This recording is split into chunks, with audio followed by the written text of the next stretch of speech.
बोले मेरे शीश के दानी ये हो मैं किसे भगवान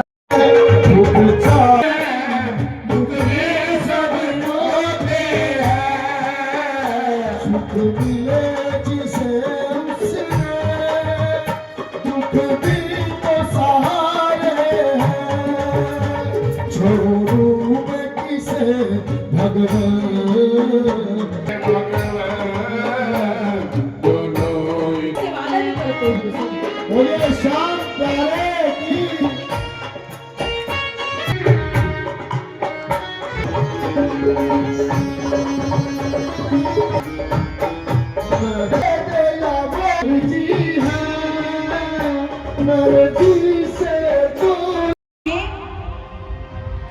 स्वर्ग सिधार जाने पर प्रभु धाम पहुंच जाने के बाद उनके बेटे को गद्दी दी जाती है। ऐसा ही होता है ना, जब पिता चले जाएं, दादा चले जाएं, तो पुत्र को पौत्र को वो जिम्मेदारियां उठानी पड़ती है। आज ध्रुव जी महाराज के पुत्र वत्सर को गद्दी की जिम्मेवारी दी गई है। हमारे बाबूजी आए हैं, आइए आपका स्वागत है।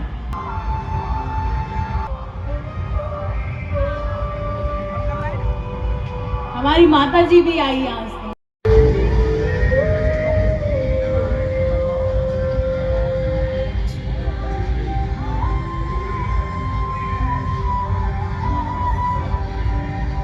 वत्सर का विवाह हो गया। इस वंश में पुष्पार्पण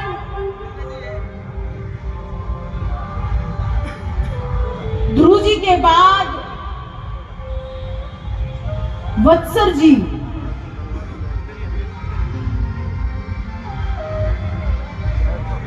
ईश राजा ऊर्जा, बहुत से राजा हुए हैं ध्रुव जी के बाद, क्योंकि पूछा जाता है कि तपस्या हो तो ध्रुव जैसी हो। कहा जाता है ना कि ध्रुव जी ऐसे थे, उनकी तपस्या अखंड तपस्या थी। बहुत बाल उम्र में उन्होंने ठाकुर को प्राप्त कर लिया था। और इसी वंश में आगे चलकर जरूरी नहीं होता कि वंश में बड़े पूजनीय रहे हो और बच्चे भी पूजनीय हो, ऐसा जरूरी नहीं होता। जब पीढ़ी खराब होने लगती है, संस्कार खराब होने लगते हैं, तो समय नहीं लगता, देर नहीं लगती। अनेकों राजा हुए हैं इसी वंश में आगे थे। उनके पुत्र राजा वैन हुए, जो वो भी बड़े दुराचारी थे, क्योंकि कहते हैं बड़े ने निकाली कार वही पारंपार। हरियाणवी में ये कहावत है, हरियाणा में तो बड़े जैसा कार्य करते हैं, छोटे वैसा ही करते हैं। इसलिए भले हमारे बड़े बुरे रहे हों, दुराचारी रहे हों, अगर हम अपना संस्कार सुधारना चाहते हैं तो हमें वो पहल कर देनी चाहिए, ताकि आने वाली पीढ़ियां संस्कारों में आ जाए। जरूरी नहीं कि हमारे बड़ों ने अच्छा नहीं किया तो हम भी नहीं करेंगे, ये कोई लिखा हुआ नहीं होता। जब जागो तभी सवेरा। अगर आज ये बात समझ आ रही है तो आज ही से बदल दो, क्योंकि ठाकुर तो इंतजार में बैठा है कि कोई आए तो सही। अगर 3 दिवसीय कथा में अगर एक पुष्प, आप सभी मेरे ठाकुर के पुष्प हो जो इससे विमुख हो गए हो कि राधा रानी के पांव के घुंघरू नृत्य करत ही बिछुड़ गए, ढूंढ रही ललिता जो घुंघरू कि कहां से लाऊं किधर गए। तो सब ठाकुर की पायल के घुंघरू हैं। हम सब जो बिछुड़ गए हैं उनको समेट समेट कर हमारा कार्य क्या है, हमें ड्यूटी क्या मिली है कि उनको समेट समेट कर इनकी पाजेब में पिरोना है, इनके पैरों में समर्पित करना है। और वही हम कर रहे हैं। चाहे आप सभी को कभी क्रोध में कहना पड़े या प्यार से समझाएं या हाथ जोड़कर पांव पकड़कर, लेकिन आपको समझा रहे हैं। कि ठाकुर से विमुख हो गए हम सब। पकड़ लो इनके चरणारविंद को, बहुत देर नहीं हुई, अभी जीवन बाकी है।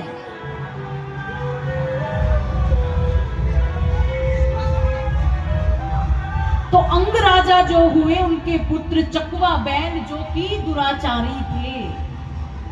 लकेश्वर बाबा, लकीसर बाबा जिसे हम कहते हैं, वो तपस्या कर रहे हैं और चकवा बैन ने एक बहुत बड़ा भंडारे का आयोजन किया। और बाबा तो तपस्वी थे, अन्न ग्रहण नहीं करते थे। तो चकवा बैन ने अपने सैनिकों को राज्य में भेज दिया कि ऐसा कोई एक भी बस्ती लेकर आओ, क्योंकि कहते हैं कि जब खुदा शोहरत देता, यानी भगवान जब शोहरत देता है तो नजाकत आ जाती है। नजाकत का मतलब कि अभिमान नहीं, अभिमान हो जाता है। तो वही चकवा बैन ने आज बाबा के साथ किया कि लकीशर बाबा जो हैं, चुनकट ऋषि जी महाराज सेवा में बैठे हैं, तपस्या कर रहे हैं, और चकवा बैन ने आकर जो है अपने सैनिकों के साथ बाबा को कहा कि उठो, अपनी मुद्रा को त्यागो और हमारे साथ चलो, तुम्हें भंडारे में भोजन प्रसादी पानी है, हमें संतों को भोजन कराना है।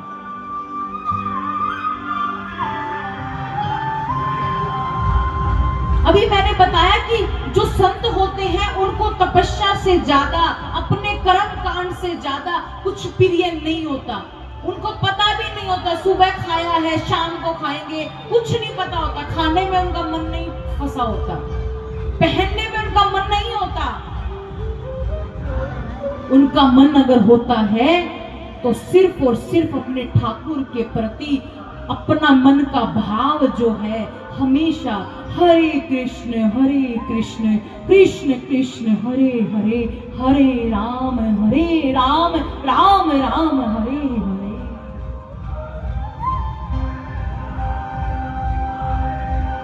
तो बाबा ने आज जाने से मना कर दिया कि मेरा उपवास है और मैं नहीं जाऊंगा, मैं तपस्या में बैठा हूँ। लेकिन सैनिकों ने बात को नहीं माना, जाकर राजा को कहा कि बाबा मना कर रहे हैं आने को। चकवा बैन ने कहा कि ऐसे कैसे, मैं पूरे राज्य का राजा हूँ और मेरे यहाँ आने से कोई मना कर दे, ऐसी किसकी सामर्थ्य हो सकती है। और जैसे ही वो बाबा के पास आया, आकर बाबा को तपस्या, बाबा की तपस्या को भंग करता है, बाबा को गुस्सा आता है और 3 कुशा बाबा उखाड़ते हैं। 3 कुशा यानी डाब जिसको कहते हैं, ग्रहण में हम लोग जिसको आटे में जल में रखते हैं वो कुशा कहा जाता है। 3 कुशा को उखाड़कर उसकी समस्त सृष्टि, उसके समस्त राज्य को ऐसे 1 मिनट में, 1 सेकंड में पलट देते हैं। ऐसे सामर्थ्यवान हमारे लकीसर बाबा हैं। बोलिए लकीसर बाबा की। उनकी तपस्या से ये चुलकाना धाम जो है ये पवित्र और पावन और तपोस्थली इनकी तपस्या से हुई, जिसके कारण आज यहाँ ठाकुर जी आए हैं बाबा से परीक्षा लेने। ये कारण है चुलकाना धाम क्यों कहा जाता है कि जहां दिया शीश का दान, और वो भूमि है चुलकाना धाम, कि यहाँ बाबा की तपस्या हुई है। तपस्या से भूमि पवित्र हुई है और पवित्र होने के बाद ठाकुर जी पधार कर बाबा की परीक्षा ले रहे हैं। और आज ठाकुर जी परीक्षा ले रहे हैं बाबा की, कहने लगे हमें दिखाओ। और जैसे ही बाबा एक तीर निकालते हैं, अभिमंत्रित करते हैं, और अभिमंत्रित करके जैसे उस तीर को छोड़ते हैं तो समस्त पात सभी में छिद्र करते हुए, छोटे से छोटा, बड़े से बड़ा, हर पात में छिद्र करते हुए ठाकुर जी के चरणों के चारों ओर वो तीर घूमने लगता है कि ठाकुर अपना पैर उठाइए। कहने लगे कि पैर के नीचे है क्या, कि आप या तो कोई मायावी हैं,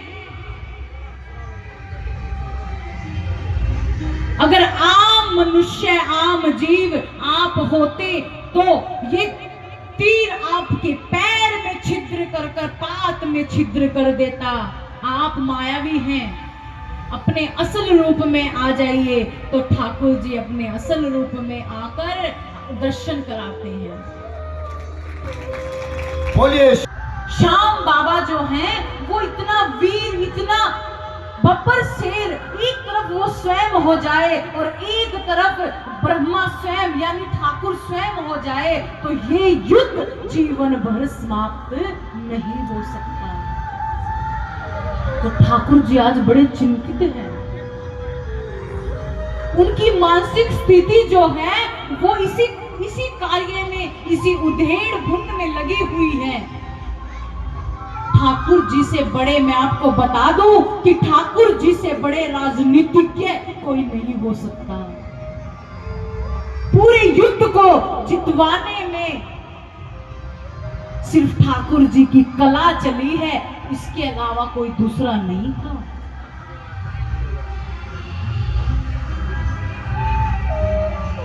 आज ठाकुर जी बड़े चिंतित हैं कि कैसे करें, क्या करें, किसी को नहीं बता रहे। अगले दिन फिर कहा ठाकुर ने कि चलो अर्जुन, वीर बर्बरिक आए हैं, तुम्हारे पुत्र आए हैं, उनके पास चलते हैं।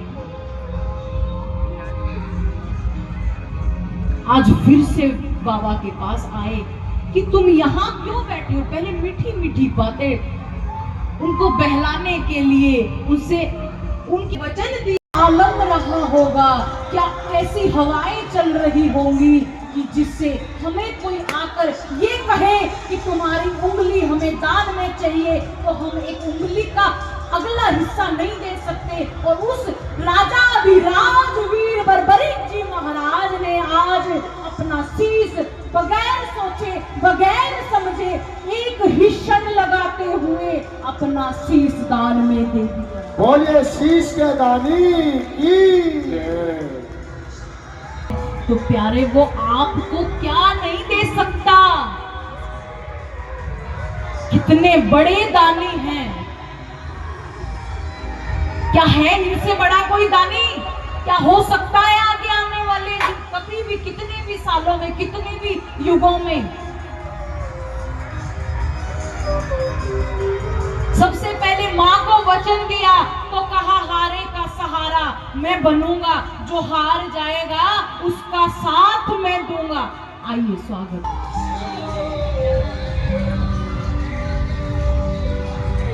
और उसके बाद शीश दान में दे शामरण कर गोरे मन के,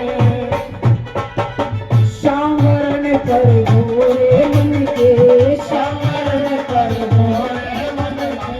दान है महाभारत रण के, शामरण कर गोरे मन के, दान है महाभारत रण के। महाभारत रण के। ऐसे देव दयालु को मेरा, ऐसे देव दयालु को मेरा, ऐसे देव दयालु को मेरा। हरे का साथ मैं भी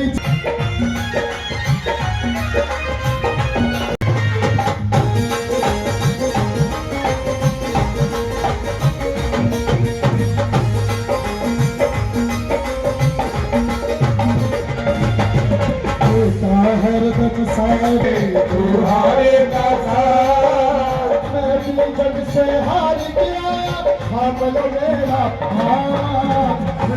हरदम साथ।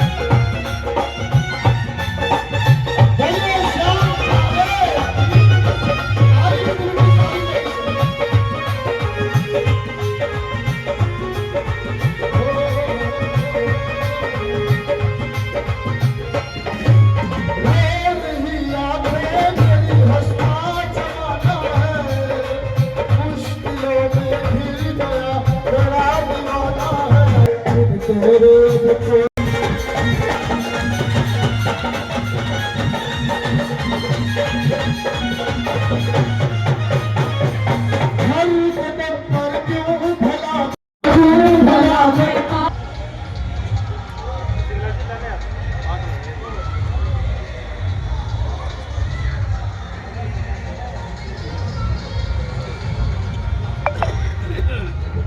2 मिनट के लिए हमारे की कथा के बारे में 2 बातें करें। जय श्री कृष्ण। सबसे पहले तो मैं आपसे एक अनुरोध करता हूं कि आप एक जयकारा लगाएंगे। जय बोलो बाबा श्री श्याम की, जय बाबा श्री श्याम की। मंच पर विराजमान हमारी बड़ी बहन दीदी श्यामा जी, जिनको मैं वंदन करता हूं और चरण स्पर्श भी करता हूं बहन को कि वो इतना एक अच्छा कार्य आज इस पावन अवसर पर कर रही हैं। भगवान से आपको सीधा मिलाने का काम कर रही हैं। उनकी जो वाणी है वो इतनी सौमरस है कि इसके लिए मेरे पास कोई शब्द नहीं है। और इस कार्यक्रम को आगे बढ़ाने के लिए हमारे सेठपाल जी प्रधान जी का भी मैं धन्यवाद करता हूँ, जिन्होंने इतनी मेहनत की और इतना भव्य आयोजन किया और आप सभी भक्तों को श्याम बाबा से जोड़ने का काम कर रहे हैं। इसी कड़ी में मेरे बड़े भाई परवीन छोकर जी, जो 24 घंटे कंधे से कंधा मिलाकर मेरे साथ रहते हैं, उनके लिए हम क्या क्या अच्छा कार्य कर सकते हैं, भाई परवीन का भी मैं दिल से धन्यवाद करता हूँ। चाचा सेठ तालियों से स्वागत करें। चाचा वहाँ पे इतनी व्यवस्था करना, उसकी चिंता करना। परसों शाम को मैं दर्शन करने के लिए आया था। जैसे एकादशी शुरू हुई तो मेरा भी मन था कि मैंने परवीन भाई से बात की, चाचा से बात की, तो उन्होंने कहा भाई 3 दिन हम और कोई काम नहीं करेंगे, हम सारे काम छोड़ के बाबा की सेवा में आने जाने वाले जो शरणार्थी हैं, जो सेवक हैं यहाँ पे आ रहे हैं, उनकी सेवा करेंगे। और मेरे साथ में हमारे गन्नौर ब्लॉक समिति के वाइस चेयरमैन है मेरे चाचा रोहतास शिकारा जी मेरे साथ हैं, उनका भी धन्यवाद करते हैं। भाई बिल्लू हमारे साथ हैं, परवीन सिंगला जी। देखो ये कहते हैं कि बढ़िया बनर बना हुआ है। सेठों का जो सेवा भाव है, जितना दान ये दे सकते हैं, हमारे में कोई देने की इतनी क्षमता नहीं है। तो मैं परवीन सिंगला जी का भी धन्यवाद करता हूँ। और मैं पूरी जो टीम, जो हमारी मंडली बहन बैठी है, जो इतने अच्छे सुंदर भजनों से आपका मनोरंजन कर रही है और सीधा श्याम बाबा से जोड़ने का काम कर रही है, उनका भी मैं तहे दिल से शुक्रिया अदा करता हूँ। और आप सभी से मैं प्रार्थना करता हूँ कि हमारी बहन श्यामा जी जो यहाँ पे इतना अच्छा कार्य कर रही है, आपकी सेवा में बैठी है और भगवान से जोड़ने का आपको काम कर रही है। जो ये बात आपके बीच में रखना चाहती है, रख रही है, उसका आप अपने अंदर ग्रहण करके जाए। ऐसा नहीं है कि आपने यही सुन ली और सुनने के बाद यहाँ से बाहर निकलते ही हाथ झाड़ दिए। देखो फिर इनका मेहनत करने का, बाबा श्याम से आपको जोड़ने का, जो इनका एक मन का जो भाव है, उसको आगे बढ़ाने के लिए आप जो बहन बाबा श्याम की कहानी है, जो भगवान से जोड़ने जो बातें आपको सिखाती हैं, उसके लिए आपने उनको पूरा अपने मन में धारण करना है और उस चीज को ले जा करके अपने घर में, बच्चों में, परिवार में आपने उसको बांटना है। ऐसा नहीं है कि घर में जाके आप किसी और तरह की कोई बात शुरू कर दे, लड़ाई शुरू कर दे या कोई कहना सुनना शुरू कर दे, तो फिर वो श्यामा दीदी के ऊपर आएगा कि वहां पे क्या सीख करके आई है। भाई 3 दिन इनके साथ लगाए तो आप लोगों ने क्या किया। और एक संकल्प लेकर भी जाएं कि इस देश ने हमें सब कुछ दिया है, हम भी इस देश में कुछ देना सीखें। यहाँ की हम हवा में सांस ले रहे हैं, यहाँ का हम पानी पी रहे हैं, यहाँ पे अच्छे फल फ्रूट खा रहे हैं, अच्छे भोजन कर रहे हैं, अच्छे एक सौर मंडल में, एक वायुमंडल में हम अच्छा कार्य हम पूरी प्रकृति हमारे को दे रही है। तो इस कथा के माध्यम से आपने भी सीखना है कि हमारे घर में व्यवस्था, हमारे मोहल्ले में सफाई कैसे हो, हम पानी का दुरुपयोग ना करें, हम वायु का दुरुपयोग ना करें, और घर में छोटे छोटे जो बच्चे हैं उनकी पढ़ाई का ध्यान दें, उनको भी संस्कारों से जोड़ें कि हमारा जो हिंदू धर्म है उसके अंदर कितने अच्छे अच्छे संस्कार है, वो सबकी चिंता करता है हिंदू धर्म। और आप जानते भी हैं, और सभी धर्मों के लोग तो हर हफ्ते में संडे में क्रिश्चियन इकट्ठे होते हैं, मुस्लिम भाई हर जुमा को इकट्ठे होते हैं, क्या हमारे हिंदू भाई भी कभी इकट्ठा होते हैं। तो उनको इकट्ठा करने का बहन श्यामा जी ने किया है। तो इस कार्य को आगे बढ़ाते हुए भगवान श्री श्याम के चरणों में मैं वंदन करते हुए और अपने शीश झुकाते हुए आप सभी से प्रार्थना करता हूं कि आप इस कथा में पहुंचे और इस नए कार्य में आप शामिल हुए। आप सभी का यहाँ पहुंचने पर हार्दिक करते हैं, धन्यवाद करते हैं। और अंत में चाचा सेठपाल जी का, भाई परवीन जी का, सिंगला साहब का, सुरेंद्र जी का और मेरी बड़ी बहन श्यामा जी का भी दिल से धन्यवाद करता हूँ कि वो इतना समाज के अंदर इतना अच्छा कार्य कर रही है। बोलो श्याम बाबा की। सुल्काना धाम की। बहुत बहुत धन्यवाद। आप निकालनी पड़े, सफाई करनी पड़े, आपके सेवा में खड़े रहेंगे। अब खड़े होना ही मेरा बल है, मेरे बल होने का प्रतीक है। सेवा करने के लिए मैं स्वयं खड़ी हूँ, मैं अकेली बहुत हूँ। आप लोग मेरे साथ खड़े रहो, ऐसे ही जैसे आज खड़े हो। प्रवीण भाई के सहयोग ने आप सबसे हमें जोड़ दिया, तो ये मेरे जीवन की सबसे बड़ी उपलब्धि है। बहुत आभार आप सभी। भाई ने कितनी अच्छी बात रखी हमारे बीच में। उन्होंने कहा है कि अगले साल जो कार्यक्रम होगा वो इसी कथा का एक कार्यक्रम अगले साल मंदिर के प्रांगण में करेंगे। और हमारी जोरदार तालियां बजाकर इसका हरियाणा के अंदर जो सरकार है, माननीय मुख्यमंत्री नायब सिंह सैनी जी से भी अनुरोध करेंगे कि वो आपके कार्यक्रम में आए। हमारे यशस्वी प्रदेश अध्यक्ष हैं, उनसे भी अनुरोध करेंगे मोहनलाल बड़ोली से कि आपके कार्यक्रम में आए। और यहाँ से 10 साल मुख्यमंत्री रहे आपके सुल्काना और पानीपत के जो सांसद हैं, जो केंद्रीय मंत्री मनोहर लाल जी खट्टर, उनसे भी अनुरोध करेंगे भी अगले साल जो कार्यक्रम आप करेंगे वो भी इसमें शामिल हो। क्योंकि मैंने पिछली बार उन्हें एक अच्छा कार्यक्रम मनोहर लाल जी ने करवाया था, तो पूरी टीम, संजय भाटिया जी, वो सब लोग उसमें आए थे। तो बहन श्यामा जी से अनुरोध करते हैं अगला कार्यक्रम आपका, अगली कथा मंदिर के प्रांगण में हो। अगले मेले के ऊपर हम पूरी कोशिश करेंगे, पूरी सरकार यहाँ पर आए और इस गांव के लिए भी और इस प्रांगण के लिए भी अच्छे कार्य हों।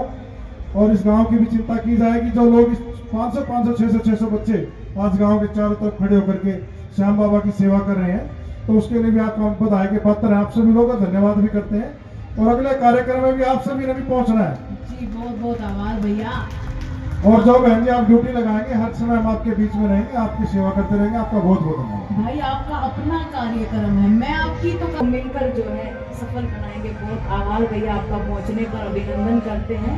कह दो हारे के सहारे की, शाम प्यारे की, बोल बाबा लकीसर की, सुनकर ऋषि महाराज की, श्री श्याम बाबा की। हमारे छोटे भाई बेटे समान निशांत छोकर, मार्केट कमेटी गन्नौर के चेयरमैन और रोहतास जी चेयरमैन साहब, पूरी टीम, सभी का सुल्काना धाम की पावन भूमि पर पहुंचने पर बहुत बहुत स्वागत है, धन्यवाद है, जिन्होंने इतना कीमती समय निकाल करके कुछ समय इस कथा में दिया है। हमारे भाई निशांत छोकर जी आज इस बीजेपी पार्टी में इतने सक्रिय हैं कि मुख्यमंत्री साहब इनकी बात को नहीं मोड़ते। जो ये चाहते हैं गन्नौर, सोनीपत, हरियाणा में वो काम करवा सकते हैं। आज इन भाइयों की इतनी पहुंच, इतना प्यार प्रेम है, बहुत ज्यादा। पूरा समाज, गांव, हल्का सब इनके साथ 24 घंटे खड़ा रहता है। मैंने देखा है गन्नौर में एक रैली करे, 2 रैली करे, इनके एक फोन पर लाखों आदमी इकट्ठे हो जाते हैं। ये सब भाई का प्यार है। हम सभी भाई 24 घंटे हम एक विश्वास दिलाते हैं कि हम भाई के एक बुलावे पर तत्पर रहेंगे और तैयार रहेंगे, सब इकट्ठे रहेंगे हम सब भाई। और मैं उम्मीद करता हूं, बाबा श्याम से प्रार्थना करता हूं पूरी टीम के साथ, आज हमारी 2 संस्थाएं, 3 बाणधारी गौ सेवा ट्रस्ट समालका, मोरविनंदन सेवा समिति सुल्काना धाम, जिनके सेवादार आपके सामने सेवक सेठपाल छोकर, वह भाई प्रवीण सिंगला जी, आपके आशीर्वाद और आपके सहयोग से ये कार्यक्रम हो रहा है। इसमें हमारी दीदी श्यामा जी का जितना भी धन्यवाद किया जाए, जिनके मन में इतनी अच्छी सोच आई, बाबा ने इनको आशीर्वाद दिया और इतना धार्मिक कार्यक्रम इन्होंने शुरुआत किया। धार्मिक कार्यक्रम कथा का पहला है, अंतिम नहीं है। ये बाबा के आशीर्वाद से अगला कार्यक्रम भाई निशांत सिंह के मुंह से तो निकला है, बाबा श्याम के मंदिर में ही होगा। और बाबा से प्रार्थना करते हैं, आज हमारा भाई चेयरमैन है, कल मेरा विश्वास है अगर मैं बाबा का सच्चा सेवक हूँ तो ये विधायक बनेंगे 100%। ये तो हारे के सहारे की जय हो, जय श्री श्याम, जय श्री